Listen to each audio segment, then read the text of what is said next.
이런 일이 있었습니다. 10여 년 전인데요. 벌써 어머님 돌아가시고 얼마 있다가 추석이 있었어요. 그래서 어머님 안 계신 명절을 지내보지도 않았지만 지난 후에 가족들이 모여서 밥을 먹는데, 밥을 먹다가 누가 먼저 시작했는지 모르겠지만 한두 명씩 이렇게 눈물이 맺히는 것을 보았습니다. 왜 그랬을까 생각해 봤더니 먹다가 반찬 보니까 어머니 생각난 거예요. 이 어머니 이거 잘 담으셨는데, 어머니 이거 좀 좋아하셨었는데, 이렇게 생각했죠. 지금도 여전히 그런 일은 반복되고 있습니다. 얼마 전에 오징어국을 끓이려던 아내가 제게 이렇게 물어보았어요. 오징어국 끓이려고 하는데 어머님은 어떻게 끓였어? 이렇게 물어봤어요. 제가 고추장 풀어서 이렇게 맵게 끓였지 라고 얘기하면서 어머니 생각이 또 났어요. 그래서 생각했죠. 음식과 인간, 사람은 연결되어 있구나. 누가 어디서 무엇을 먹었는지 그 음식을 먹을 때 그 사람이 생각나는구나, 이런 생각을 했습니다. 오늘은 성례식이 있는 날입니다. 성례라 함은 성찬과 세례를 합해서 부르는 말이죠. 성찬은 거룩한 밥상이에요. 예수 그리스도께서 돌아가시기 전에 제자들과 함께 마지막 식탁 자리에서 떡을 떼어주고 또 포도주를 나누어 주면서 내가 다시 올 때까지 이 일을 계속하라고 말씀하셨어요. 그리고 나를 기념하라고, 나를 기억하라고 말씀하셨습니다. 이스라엘 백성들에게 있어서의 떡과 포도즙은 매일 먹는 거예요. 하루 세 끼. 그 말은 무슨 말이죠? 매일 날 기억해달라는 것입니다. 우리는 오늘 이렇게 정해진 날 성찬식을 나누지만, 성찬식을 하면서 하나님을, 그리고 예수 그리스도께서 나를 위해 그의 몸을 찢기시고 그의 피를 다 쏟아냈다는 사실을 기억해야 하는 것입니다. 그런데 이 성찬식을 통해서 무엇을 기억하라는 말씀일까? 그것이 중요하겠죠? 그것을 오늘 말씀을 통해서 나눠보려고 하는 것입니다. 오늘 본문의 배경은 출애굽, 이집트를 탈출한 이스라엘 백성들이 광야에서 모세와 아론에게 불평을 늘어놓는 사건에서부터 시작됩니다. 그들이 왜 불평을 늘어놓았냐 하면 성경에 보면 그들이 먹을 양식이 없었기 때문이라고 성경은 말씀하고 있어요.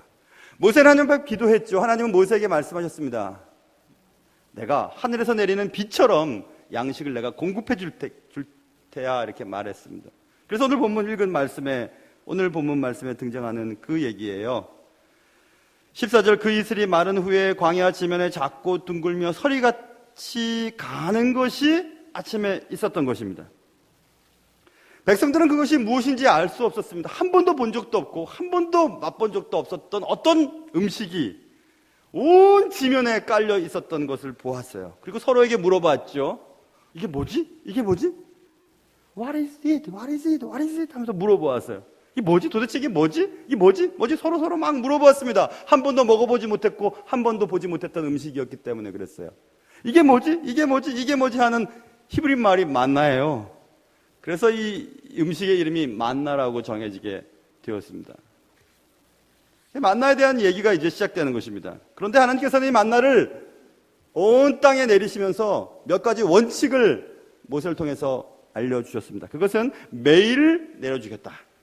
매일 너희들이 일정 양만큼 거둬들여라. 매일입니다. 첫째 날, 둘째 날, 셋째 날, 넷째 날, 다섯째 날, 그리고 어김없이 여섯째 날. 그런데 일곱째 날에는 거둘 수 없을 거야. 나가봐도 헛수고야. 일곱째 날에는 안 줄 거야. 그 말을 듣고 백성들이 놀랐겠죠. 그러나 여섯째 날에는 일곱째 날에 수고하지 않아도 배나 더 얻을 수 있게 해줄게. 이게 약속이셨어요. 자, 거기에 약속은 이런 것입니다. 자, 앞으로 이제 너희들 먹고 사는 거 걱정하지 마. 내가 책임져 줄게. 그리고 너희 먹는 거 축적하지 마. 나눠줘야 돼. 먹을 만큼만 가져야 돼. 그 말을 믿지 못했던 이스라엘 백성들은 내일 혹시 양식이 없을까봐, 만나가 없을까봐 막 거둬들였어요. 그런데 밤새도록 곰팡이가 나고 먹을 수 없게 다 부패해버렸습니다. 자, 그래서 주님께서는 먹고 사는 거 걱정하지 마. 그리고 욕심 부리지 마. 먹을 거 쌓아놓지 마. 내가 책임져 줄게. 여섯째 날에는 갑절을 더 줄게. 일곱째 날에는 쉬어. 이게 주일이에요. 주일날 우리가 문을 열고 장사하면 돈 많이 벌 것 같지만 해보세요. 안 됩니다. 예수님을 잘 믿는 사람은. 책임져 줄게. 주일날은 쉬어라. 일곱째 날은 쉬어라. 그것을 못 믿던 이스라엘 백성들이 일곱째 날에도 만나를 얻으러 나가봤습니다. 수고는 수고대로 했는데 얻는 것은 하나도 없었어요.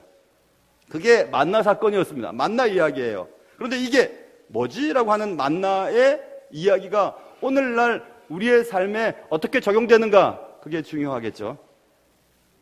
오늘 본문의 이야기가 말하고 싶어하는 의도는 분명합니다. 단지 하나님으로부터 이게 뭐지? 이게 뭐지? 라는 뜻을 가진 만나라고 하는 양식이 하늘로부터 공급된 사건. 그것을 기록하기 위해서 성경에서 이 만나 이야기를 기록했을까? 아니에요. 그것이 아닙니다. 단지 만나 이야기는 식량 공급에 관한 이야기를 잊지 말도록 기록한 것일까? 그게 아니에요. 만나 이야기는 이제는 너희가 너의 인생을, 너의 삶을 내가 책임져 줄 테니까 내가 책임져 주는 것 같고 믿고 날마다 감사하며 그렇게 살라는 겁니다. 주일이면 걱정하지 말고 쉬라는 거예요. 영혼의 양식을 먹으러 교회 와서 쉬라는 것입니다. 그러므로 이 만나 이야기는 생명 공급에 대한 기록이 아니고 새로운 삶에 관한 이야기예요. 이제부터 하나님의 백성인 너희들은 내가 공급해 주는 것 가지고 먹고 마시고 걱정하지 말고 살아. 이것입니다. 뉴 라이프 스타일이죠. 새로운 삶의 방식들. 예수 믿기 전과 예수 믿은 후의 삶의 방식이 완전히 달라지는 것입니다. 오늘 이야기는 3절에 있는 기록처럼 이집트 땅에서 비록 노예로 살지만 고기 까마 곁에 앉아 있는 것과 떡을 배불리 먹는 것을 그리워하는 삶. 일반적인 세상 사람들의 삶이죠. 노예처럼 살아도 노예처럼 그렇게 하루 종일 일하고 잠도 못 자고 일하고 음식 싸고 재물 쌓는 일에 그렇게 살지만 그런 삶이 아니고 내 삶의 모든 것을 책임져 주시는 하나님만 바라보며 내일 또 주실 거야, 내일 또 주실 거야 믿으면서 살아가는 그런 삶의 전환에 대한 기록이 오늘 만나 이야기에 대한 이야기의 의미인 것입니다. 노예처럼 살아도 좋다. 쌓아두자. 쉬지 말고 쌓아두자. 어쨌든 쌓아두자. 우리 주님께서 말씀하셨던 것처럼 쌓아둘 곳이 없으면 그 곳간을 헐고 큰 곳간을 짓고 그곳에 많은 것들을 쌓아두고 내년에도 이렇게 먹고 왕처럼 먹자 하고 막 그렇게 얘기를 했던 부자가 그날 밤에 죽는다면 이게 다 누구 것이 되겠느냐 지금 말씀하셨죠. 이런 삶은 이제 그만두라는 것입니다. 예수를 믿게 되면 그렇게 살지 말라는 겁니다. 쉬지도 않고 노예처럼 아침부터 저녁까지 일하고 쌓아두고 내년에도 먹어야지, 후년에도 먹어야지, 남겨줘야지 그렇게 살지 말라는 것입니다. 날마다 공급하시는 하나님의 은혜를 분명히 믿고 내일 일은 하나님께서 내일 책임져 주시겠지 라고 생각하면서 오늘 주님의 뜻대로 살라는 것입니다. 쌓아두지 말고 오늘을 감사하고 이런 삶을 살아가는 삶의 방식, 새로운 삶의 스타일, 그런 삶을 살아가라고 하는 것이 만나 이야기입니다. 하나님의 백성들은 세상의 사람들과의 사는 삶의 방식이 달라야 합니다. 예수님을 믿는데도 늘 돈이 문제고요. 재물을 쌓는 것이 문제고 높아지는 것이 문제고 그래서 우리의 기도 제목은 늘 돈 잘 벌게 해주세요. 사업 잘 되게 해주세요. 자녀들 공부 잘하게 해주세요. 좋은 대학 가게 해주세요. 좋은 신랑감 만나게 해주세요. 좋은 아내 만나게 해주세요. 세상 사람들과 다를 바 없죠. 오늘도 하나님이 우리에게 주시는 만나는 여전히 계속되고 있습니다. 예수님은 십자가에 달리시기 바로 전날, 달리시기 전에 제자들과 만나서 떡을 나누시고 포도주를 돌리시면서 말씀하셨어요. 앞으로 이 떡을 먹고 포도주를 먹을 때 하늘에서 내리시는 신령한 양식 나를 기억하라 라고 말씀하시면서 세상 방식이 아닌 이제 하나님의 자녀의 삶의 방식으로 살아가겠다고 날마다 다짐하며 살 것을 주님이 말씀하셨던 것입니다. 새로운 삶의 방식은 우리의 삶의 구석구석에 놓여져 있습니다. 주님 말씀하셨죠. 용서하라고요. 언제 얼마만큼요? 7번씩 70번이라도 용서하라고 말씀하셨어요. 그 말을 들을 때 우리는 이게 뭐지? 이게 뭐야 도대체 말도 안 되는 소리야. 원수를 사랑하라. 이게 뭐지? 어떻게 원수를 사랑해? 왼뺨을 맞으면 오른뺨도 돌려대라. 뺨 맞으면 주먹이 돌려야지. 이게 뭐야? 말도 안 돼. 10의 1을 구별하라. 내가 번 돈 왜 10의 1을 교회에다 갖다 바쳐? 이게 뭐지? 성공보다 거룩을 쫓아라. 성공이 좋지 무슨. 뭐처럼 돈을 벌고 정승처럼 써야지. 나한테 뭐라고 해도 나는 그렇게 벌 거야. 아니야. 거룩을 쫓아야 돼. 그런 말 앞에 우리는 이게 뭐지 도대체? 쌓아두지 말고 나누어 주어라. 뭐라는 거야 도대체? 주의 말씀은. 여러분, 음식은 사람을 기억하게 만들죠. 그러나 그 기억도 잠시 후면 점차 사라져버립니다. 그래서 우리는 정기적으로 다시 그 일을 해야 합니다. 성찬식은 예수님을 기억나게 해주는 밥상이에요. 나누어진 떡은 예수 그리스도의 찢긴 몸을 기념하고요. 부어진 잔은 예수 그리스도의 쏟으신 피를 생각나게 합니다. 하늘에서 내려온 신령한 양식은 이제 내가 세상에 속해 있는 자가 아니라는 사실들을 기억나게 해주죠.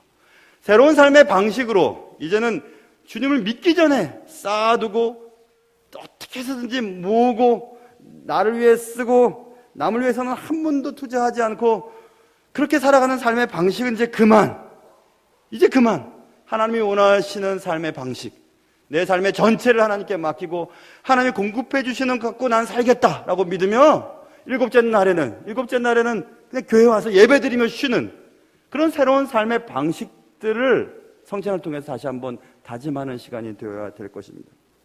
사랑하는 여러분, 여러분의 삶 속에 이게 뭐지? 도대체 이게 어떻게 하라는 거야? 이렇게 살아서 살 수 있겠어?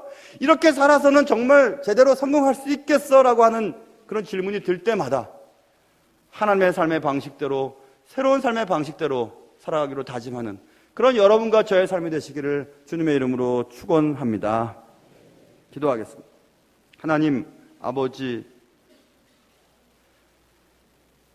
새로운 삶의 방식으로 살아간다는 것이 쉽지는 않습니다. 다른 사람들은 다 저렇게 사는데 잠깐 눈 감고 속이고 그래서 이득을 얻으며 그렇게 살아가는데 왜 우리는 이렇게 살아야 됩니까? 좀 더 모아두고 어떻게 해서든지 쌓아두고 쌓아둘 데 없으면 어떻게 해서든지 큰 쌓아둘 장소를 만들어야 되지 않습니까? 이렇게 세상은 말할 때 아니 걱정하지 마. 먹는 것 마시는 것 입을 것 다 내가 공급해 줄게. 너는 그것을 믿어.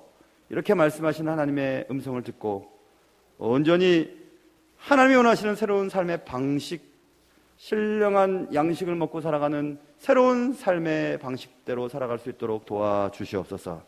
귀하신 예수님의 이름으로 감사하며 기도하옵나이다. 아멘.